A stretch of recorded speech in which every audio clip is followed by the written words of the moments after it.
Bon, salut les mecs. Question du jour. Où amener une fille au premier encart? En d'autres termes, où rencontrer une fille pour le premier encart? Alors, quand tu donnes rendez-vous à une fille pour un encart, le but ultime c'est quoi? De coucher ensemble, n'est-ce pas? Donc pour ce faire, faut de préférence sortir la nuit. Premièrement, parce qu'un rendez-vous en soirée annonce déjà la couleur. Je suis pas un lover crémeux qui va t'amener boire un café au beau milieu de la journée, puis t'accompagner à ta voiture ou à ton métro en te demandant si t'as passé un agréable moment en ma compagnie. Désolé, on fait pas ça ici. Faut qu'on aille quelque part, en soirée, on va rigoler, se rapprocher, boire quelques verres et finir chez moi ou chez elle et passer une nuit torride. Donc, aller boire un café, faire un brunch, déjeuner et compagnie, je laisse ça aux autres gars. Si elle est trop occupée, si elle est trop busy et son seul créneau cette semaine c'est entre 14h et 18h, je laisse tomber. On se verra quand elle sera dispo en soirée. Perdez pas votre temps les mecs. Votre temps il est précieux. Vous devez taffer, créer vos entreprises, aller au sport et compagnie. Donc, pour maximiser vos chances de conclure, ou rencontrer la meuf en soirée pour qu'elle s'amuse et passe un moment tellement sympa qu'elle veuille continuer chez toi ou chez elle dans l'intimité.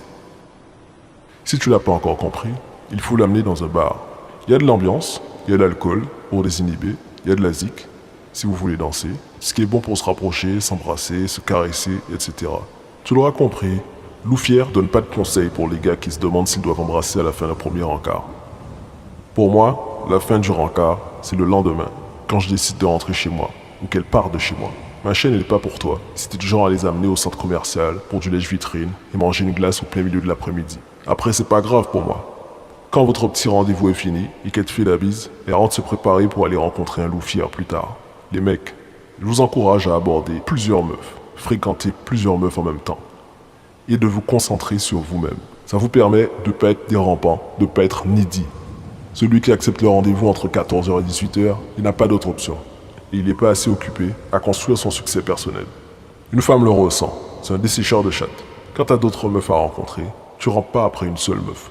Quand tu essaies de fixer un rencard, cette semaine en soirée, mais qu'elle n'est pas libre, tu te rabats pas sur les miettes qu'elle te propose.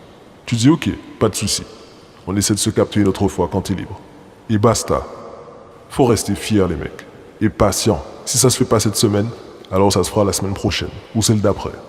Et du coup, t'as plus de temps pour une autre. Et si l'autre aussi elle est indisponible, tu t'en fous. Tu profites pour avancer sur tes projets personnels. Je me souviens que lorsque je donnais des conseils à mon petit cousin avant qu'il devienne loup fier, redoutable, il me disait que c'était machiavélique. Il me demandait si c'était pas un peu incorrect. Il trouvait que c'était une mentalité de salaud.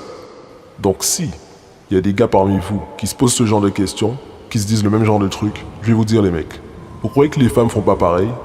Ou pire, vous croyez qu'elles ont pas une cage à mecs, tous en ligne, en train d'attendre leur tour? Tu crois que t'es le seul à la convoiter, qu'il n'y a pas une dizaine, voire une trentaine d'autres mecs qui font pareil, avec qui elle sort parfois, qui lui payent les restos et compagnie, des gars dans la friend zone qu'elle entretient juste suffisamment pour qu'il garde espoir? Tu crois qu'il n'y a pas un loup fier qui l'appelle à minuit pour lui dire de venir se faire défourailler et qu'elle y va parce qu'elle peut pas y résister? Mais que tu es naïf. Et si tu t'inquiètes de savoir si elle découvre la chaîne Loufière, j'ai envie de te dire, tous les magazines féminins à la con, ça fait des années qu'ils se vendent. Ils leur disent comment faire galérer les mecs, comment ne pas répondre à vos putains de SMS tout de suite pour ne pas paraître désespéré. Ils existent bel et bien. Et ça vous empêche pas de tomber dans leur piège de merde.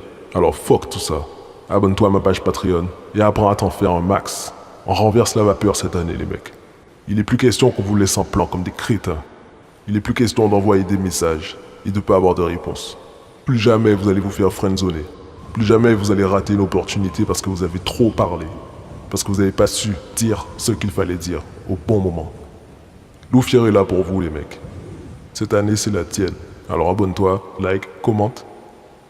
Mais surtout, reste fier.